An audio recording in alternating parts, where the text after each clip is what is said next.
दोस्तों, भारत के अंदर बहुत सारे नेपाल के छात्र पढ़ा करते हैं और नेपाल से एक लड़की पढ़ती है भारत की उड़ीसा भुवनेश्वर की KIIT यूनिवर्सिटी के अंदर, जिसका मामला अभी 6-7 दिन पहले उजागर हुआ था, जिसका नाम होता है प्रकृति लामसाल, जो कि 22 साल की है और B.Tech 3rd ईयर की क्लास में पढ़ा करती है और KIIT यूनिवर्सिटी में वह उसका एडमिशन चल रहा है। दोस्तों, यहाँ पर क्या होता है, इस लड़की का एक प्रेमी होता है जिसका नाम होता है आदिक श्रीवास्तव, और आदिक श्रीवास्तव जो कि एक राजनीतिक पार्टी से जुड़ा हुआ है, यानी कि दबंगई टाइप का आदमी है।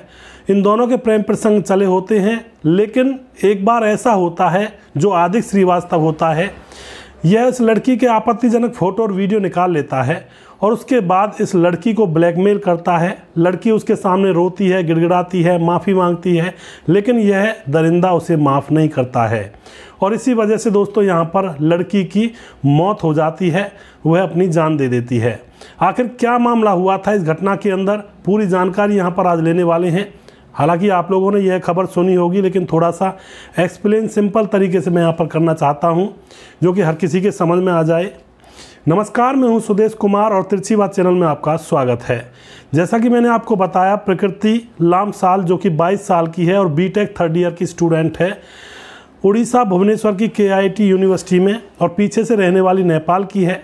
उसके साथ उसके चाचा का लड़का भी यहीं इंडिया में रहकर पढ़ाई लिखाई किया करता है।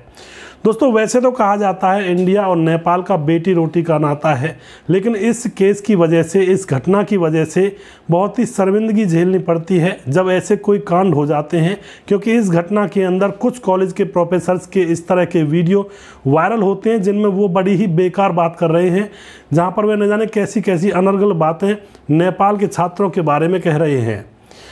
दरअसल दोस्तों, 16 फरवरी की बात है। 16 फरवरी को नेपाल में यह लड़की अपनी माँ के पास फ़ोन करती है और फ़ोन करके कह रही होती है कि माँ, मैं एक सांस्कृतिक प्रोग्राम में जा रही हूँ, सांस्कृतिक कार्यक्रम में, और मुझे आने में थोड़ी देर हो जाएगी। तो माँ इससे कह देती है कि ठीक है बेटी, तुम जाओ। उसके बाद यह सांस्कृतिक प्रोग्राम का जाने का कह कर के अपनी माँ का फ़ोन काट देती है, लेकिन यह वापस नहीं आती है और ना ही अपनी माँ को फ़ोन करती है और ना ही इसकी कोई खोजबीन होती है, ना ही इसकी कोई खबर होती है। यह बिल्कुल पूरी तरह से गायब हो जाती है। अब जो इसके साथ इसके दोस्त पढ़ा करते थे नेपाल के, वह खूब इसके पास फ़ोन करते हैं, क्योंकि दोस्तों जब बाहर की कंट्री में कोई एक देश के लोग पढ़ते हैं या फिर कहीं काम करते हैं तो वो एक यूनिटी बना लेते हैं कि भाई हम, जैसे मान के चलो इंडिया के लोग बाहर जाएंगे तो भाई इंडिया वाले एक साथ रहेंगे, सबकी खोज खबर रखेंगे। हो सकता है घर में गाँव में सब आपस में खोज खबर ना रखते हों, लेकिन जब बाहर जाते हैं तो एक यूनिटी बन जाती है, अपने आप ही ये काम होने लगते हैं। तो इस लड़की प्रकृति लामसाल के जो यार दोस्त थे, जो कॉलेज में पढ़ा करते थे, जो इसके साथी थे, वह अब इसकी ढूंढ मचाते हैं और इसको ढूंढते हैं, लेकिन यह कहीं भी इनके बारे में कोई पता उनको नहीं लगता है।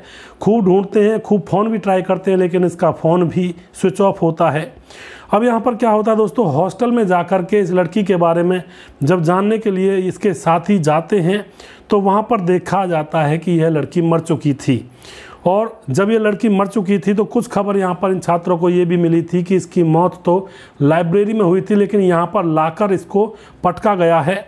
और जो छात्र थे उनको कुछ ना कुछ यहाँ पर पता ऐसा लग गया था, क्योंकि जो ये लड़की थी प्रकृति लामसाल, इसका जो प्रेमी था आदिक श्रीवास्तव, इन दोनों की रिकॉर्डिंग वायरल हो रही थी और रिकॉर्डिंग में आदिक श्रीवास्तव लड़की को धमका रहा था, जो कि लखनऊ का रहने वाला है और एक राजनीतिक पार्टी से बिलोंग करता है।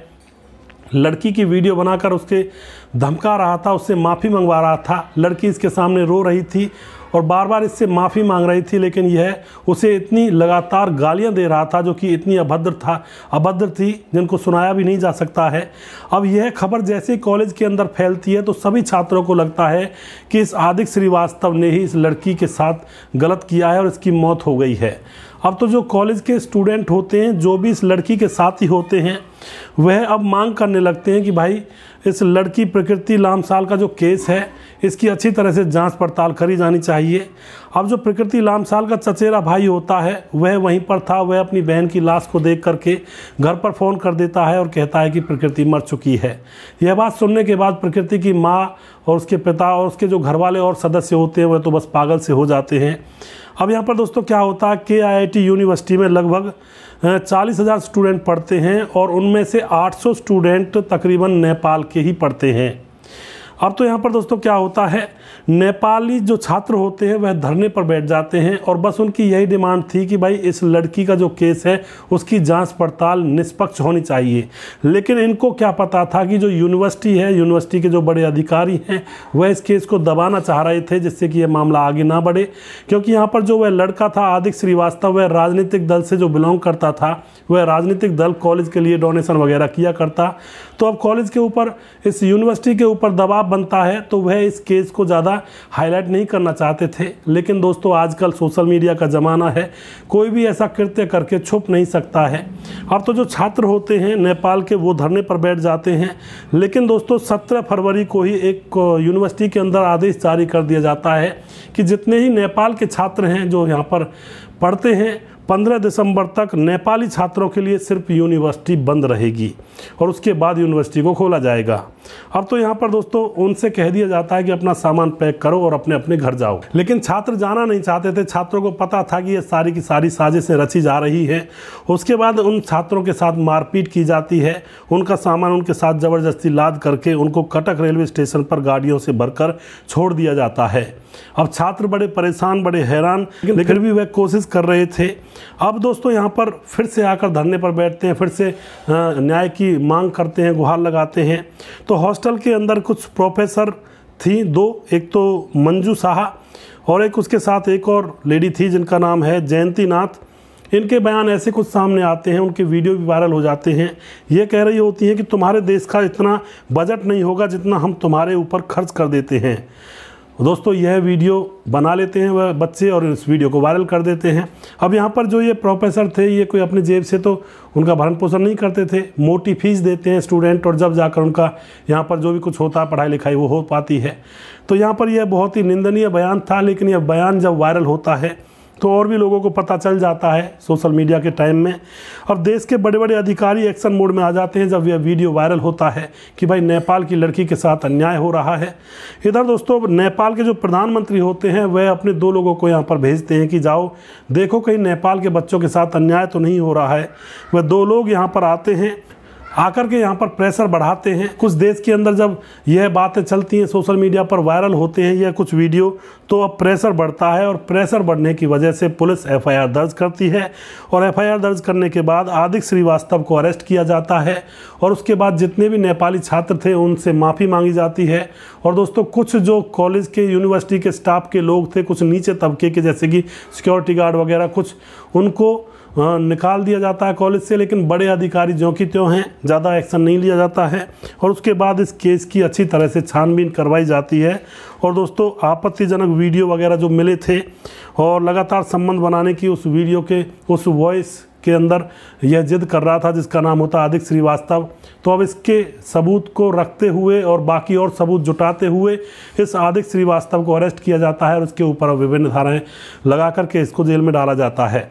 तो इस तरह से दोस्तों एक नेपाल की लड़की जो कि भारत आती है पढ़ने के लिए और उसके साथ प्यार कर बैठता है एक लखनऊ का आदिक श्रीवास्तव, आवारा बदतमीज़ लड़का। और फिर उसकी वीडियो बनाने के बाद उस वीडियो के ज़रिए वह उसको ब्लैकमेल करने लगता है, संबंध बनाने की जिद करने लगता है। लेकिन लड़की उससे परेशान ऊब चुकी थी, उससे मना करती है, माफ़ी मांगती है, रोती है, गिड़गिड़ाती है। लेकिन फिर भी यह आदिक श्रीवास्तव मानता नहीं है और उसके बाद उस लड़की की जान चली जाती है। दोस्तों लड़की को देखा गया था लाइब्रेरी के अंदर, तो यही बताया जाता है कि वहाँ पर उसकी मौत हुई है, लेकिन उसकी डेड बॉडी को ला करके हॉस्पिटल में डाला गया था। तो यहाँ पर अब पुलिस अपनी जांच पड़ताल कर रही है और जो दोषी हैं उनको सज़ा ज़रूर मिलेगी। कई बार जो लोग ताकतवर होते हैं वो ये समझते हैं कि भाई हम जैसे हिलाएंगे वैसे ही दुनिया हिलेगी, लेकिन आजकल का दौर बदल चुका है। अगर यह मामला आज से पहले यानी कि जब सोशल मीडिया नहीं थी तब हुआ होता तो यह बात ऐसे ही दबा दी जाती और इसके ऊपर कोई कार्रवाई नहीं हो पाती। लेकिन आज के दौर में अगर कहीं गलत होता है तो चलो इतना तो शुक्र है इस सोशल मीडिया का कि बात को कुछ अच्छे लोग उठाते हैं और न्याय की भीख और गुहार लगाते हैं कि न्याय मिलना चाहिए। तो यह बहुत बड़ी बात है, सोशल मीडिया का फ़ायदा भी उतना ही है।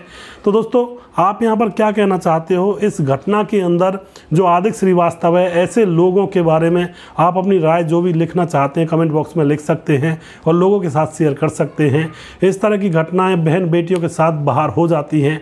कई बार हम डरते भी हैं कि भाई अपनी बहन बेटी को बाहर पढ़ने के लिए भेजें या ना भेजें, कैसा माहौल मिलेगा, कैसे लोग मिलेंगे, किन के साथ रिश्ता जुड़ेगा, किन के साथ रिश्ता टूटेगा। तो इन सारी चीज़ों को देखते हुए बड़ा डर लगता है माँ बाप को, और डर पक्का तब हो जाता है जब ऐसी घटनाएं देश और विदेश के अंदर घटित हो जाती हैं, तो यह डर और पूरा पक्का हो जाता है। तो दोस्तों यहाँ पर इस वीडियो के बारे में आप जो भी लिखना चाहते हैं आप लिख सकते हैं। तो दोस्तों यहाँ पर वीडियो के अंत में कुछ भाइयों के मैं नाम भी लेना चाहता हूँ जो भाई हमारे वीडियोज़ को देखते हैं और हमें सपोर्ट करते हैं। सबसे पहले हैं रंजीत कुमार, जो कह रहे हैं कि जय श्री राम सर, मैं रंजीत निर्मल यूपी से। सर आपकी कहानी मैं रोज़ देखता हूँ और सुनता भी हूँ और हमें इस कहानी से बहुत कुछ सीखने को भी मिलता है। हम अपने जीवन में कभी ऐसी गलती ना कर बैठें। तो बहुत बहुत धन्यवाद करते हैं रंजीत भाई का, आप इसी तरह से सपोर्ट करते रहिए। उसके बाद हमारे साथ हैं भजन लाल राय, जो कि वीडियो पर कमेंट करते हैं। संजीव शर्मा फतेहाबाद आगरा से हैं। और उसके बाद हमारे साथ हैं तुम जाओ यहाँ से, पता नहीं तुम कौन सी चीज़ हो। तो सुशील चौधरी भाई हमारे वीडियो में से कोई बात निकाल कर कह रहे हैं। बहुत बहुत धन्यवाद करते हैं भाई का। मानो जैसे कि वो कोई इंजन बन गया हो किसी ट्रेन का। जी सुशील चौधरी जी, ऐसा ही हुआ था उस घटना के अंदर। और उसके बाद दोबारा कमेंट करते हैं, मेरा बाबू सोना अंदर से कैसा लगता है। तो इस तरह की कमेंट यहाँ पर की जाती है सुशील भाई के द्वारा। टीके दास हमारे भाई कह रहे हैं कि जय श्री राम भाई साहब जी। और उसके बाद सरदार सिंह चौहान जो कि वीडियोज़ पर कमेंट करते हैं और बहुत बहुत धन्यवाद करते हैं भाई का। ये नीमच मध्य प्रदेश से सुन रहे हैं और इनका गाँव बोडिया खुर्द है। हमें आपकी कहानी सुनकर बहुत अच्छा लगता है। बहुत बहुत धन्यवाद भाई साहब जी का। उसके बाद रामपाल हमारे भाई कह रहे हैं कि जय महाकाल जी। अकरम खान हैं, कमेंट करते हैं। और उसके बाद हमारे साथ राम मोहम्मद यासीन लाहौर पाकिस्तान से हमारे वीडियोज़ पर कमेंट करते हैं और लगातार बने रहते हैं। भाई का बहुत बहुत धन्यवाद करते हैं। उसके बाद हमारे साथ हैं रूबी जी, और जो कि कह रही हैं कि सर बहुत अच्छे, अन्य आज के ज़माने में कहाँ मिलते हैं ऐसे लोग। इंसान नहीं हो, भगवान का दूसरा रूप था पति, और पत्नी को नया जीवन दे दिया और ज़िंदगी अच्छी से अच्छी ज़िंदगी बनाने को दी। जी बिल्कुल रूबी जी, आपका बहुत बहुत धन्यवाद। इसी तरह से कमेंट करते रहिए। अकरम खान हमारे वीडियो पर कमेंट करते हैं, राजकोट गुजरात से हैं। वसीम उड़ीसा से हमारे भाई। और सलीम मलिक गांव गंगोरा ज़िला बुलंदशहर से उत्तर प्रदेश से हमारे वीडियो पर कमेंट करते हैं। और उसके बाद सलीम मलिक दोबारा से कमेंट कर रहे हैं और सही किया है। चहन राम गुड़गांव से हैं हमारे भाई, जो कि वीडियो पर कमेंट करते हैं।